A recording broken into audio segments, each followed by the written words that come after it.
अयोध्या में रामलला की प्राण प्रतिष्ठा को लेकर ट्रस्ट ने लगभग सभी तैयारियां पूरी कर ली हैं। अब ट्रस्ट की तरफ से उनको अंतिम रूप देने की कार्रवाई जारी है। 1990 के दशक में रथ यात्रा की ही तरह एक और रथ यात्रा गुजरात से 8 जनवरी को रामनगरी अयोध्या के लिए निकलेगी।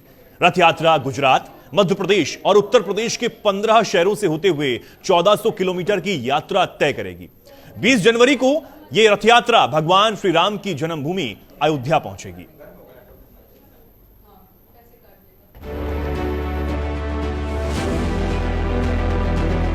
गुजरात से रामनगरी अयोध्या के लिए 8 जनवरी को 1990 के दशक की तरह एक और रथ यात्रा निकलेगी। ये रथ यात्रा गुजरात, एमपी, यूपी के 14 शहरों से होते हुए 1400 किलोमीटर की सफर तय करेगी और 20 जनवरी को रामनगरी अयोध्या पहुंचेगी। अहमदाबाद की रामचरितमानस ट्रस्ट रथ यात्रा आयोजित कर रही है। अयोध्या पहुंचने के बाद ट्रस्ट रामलला को 51 लाख रुपए का चढ़ावा चढ़ाएगा। इससे पहले 1990 के दशक में लालकृष्ण आडवाणी ने प्रथम पूज्य सोमनाथ ज्योतिर्लिंग धाम से अयोध्या के लिए रथ यात्रा निकाली थी। रथ यात्रा के बाद ही राम मंदिर आंदोलन आम जन तक पहुंचा था। ये किस्सा साल 1990 का है, जब अयोध्या में राम मंदिर निर्माण का मुद्दा जोर पकड़ रहा था। इस बीच लालकृष्ण आडवाणी ने सोमनाथ से लेकर अयोध्या तक रथ यात्रा निकालने की घोषणा कर दी। इस रथ यात्रा के प्रबंधन की जिम्मेदारी मिली थी देश के मौजूदा प्रधानमंत्री नरेंद्र मोदी को। इसके पीछे 2 वजहें थी। एक तो नरेंद्र मोदी नेशनल मीडिया से बात करने के लिए अधिकृत थे और दूसरा उनका प्रबंधन कौशल। यहाँ तक कि उन्होंने वीपी सिंह से लेकर यूपी सरकार तक को रथ यात्रा रोकने की चुनौती दे डाली थी। लोग कहते हैं कि आप अदालत का फैसला क्यों नहीं मानते? अदालत क्या इस बात का फैसला करेगी कि यहाँ पर राम का जन्म हुआ था कि नहीं हुआ था?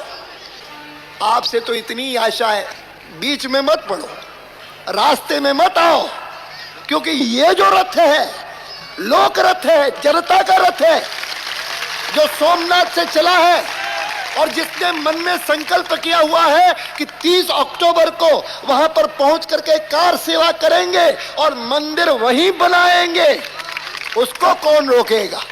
कौन सी सरकार रोकने वाली है? बहरहाल रथ यात्रा शुरू हुई, लेकिन असली ट्विस्ट बाकी था। इधर आडवाणी रथ पर सवार थे और उधर बिहार के तत्कालीन मुख्यमंत्री लालू प्रसाद यादव के दिलो दिमाग में कुछ और चल रहा था। उन्होंने बिहार में लालकृष्ण आडवाणी का रथ रोकने की ठान ली थी और इसके लिए पूरा प्लान बना लिया गया।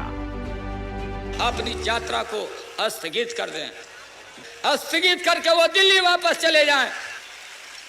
देश हित में अगर इंसान ही नहीं रहेगा, इंसान नहीं रहेगा तो मंदिर में घंटी कौन बजाएगा या कौन बजाएगा?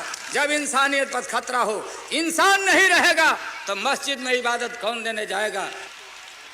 24 घंटा मैं निगाह रखा हूँ। हमने अपने शासन के तरफ से पूरा उनकी सुरक्षा का भी व्यवस्था किया, लेकिन दूसरे तरफ हमारे सामने सवाल है, अगर एक नेता और एक प्रधानमंत्री का जितना जान का कीमत है उतना आम इंसान का जान का भी कीमत है। हम अपने राज्य में मतलब दंगा फसाद को फैलने नहीं देंगे।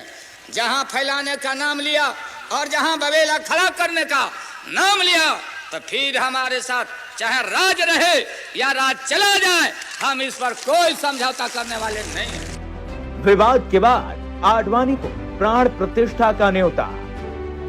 इधर राम मंदिर ट्रस्ट के चंपत राय के बयान पर विवाद के बीच विश्व हिंदू परिषद ने 33 साल पहले रथ यात्रा के सूत्रधार रहे लालकृष्ण आडवाणी को जनवरी में होने वाले प्राण प्रतिष्ठा समारोह के लिए अयोध्या आने का आमंत्रण दिया है। दरअसल चंपत राय ने सोमवार 18 दिसंबर को लालकृष्ण आडवाणी और मुरली मनोहर जोशी से आग्रह किया था कि वे जनवरी में होने वाले प्राण प्रतिष्ठा समारोह के लिए अयोध्या न आए।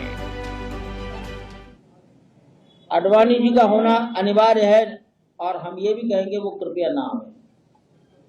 आपको मालूम है कि नहीं, आप आडवाणी जी को देखा भी है कि नहीं? आडवाणी जी की आयु में आप पहुंच पाएंगे कि नहीं पहुंच पाएंगे? डॉक्टर जोशी से मेरी स्वयं वार्ता हुई और मैंने यही कहता रहा फोन पर, आप मत आइए, और वो जिद करते रहे मैं आऊंगा। मैं नहीं समझता कि मेरे से ज्यादा संबंध आप में से किसी के हैं क्या, जितने मेरे उनसे संबंध हैं। और मैं बार बार निवेदन करता रहा, गुरुजी आप मत आइए, आपकी आयु, सर्दी, आपने घुटने बदलवाए हैं। वो कहते नहीं मैं आऊंगा। हरी इच्छा बलवान। ट्रस्ट ने कहा कि दोनों वरिष्ठ हैं और उनकी उम्र को देखते हुए उनसे ये अनुरोध किया गया था, जिसे उन्होंने स्वीकार कर लिया है। लाल कृष्ण आडवाणी 96 साल के हैं और मुरली मनोहर जोशी जनवरी में 90 साल के हो जाएंगे। 4000 संत, 2000 वीआईपी आमंत्रित किए गए। राम मंदिर ट्रस्ट के महासचिव चंपत राय ने कहा कि 22 जनवरी को अभिषेक समारोह की तैयारियां जोरों पर हैं, जिसमें प्रधानमंत्री नरेंद्र मोदी शामिल होंगे। आमंत्रित लोगों की जानकारी देते हुए राय ने कहा कि आडवाणी और जोशी स्वास्थ्य और उम्र संबंधित कारणों से अभिषेक समारोह में शामिल नहीं हो सकते। समारोह के लिए लगभग 4000 संतों और 2200 अन्य मेहमानों को आमंत्रित किया गया है। साथ ही शंकराचार्य और लगभग 150 साधु संत भी प्राण प्रतिष्ठा समारोह में भाग लेंगे।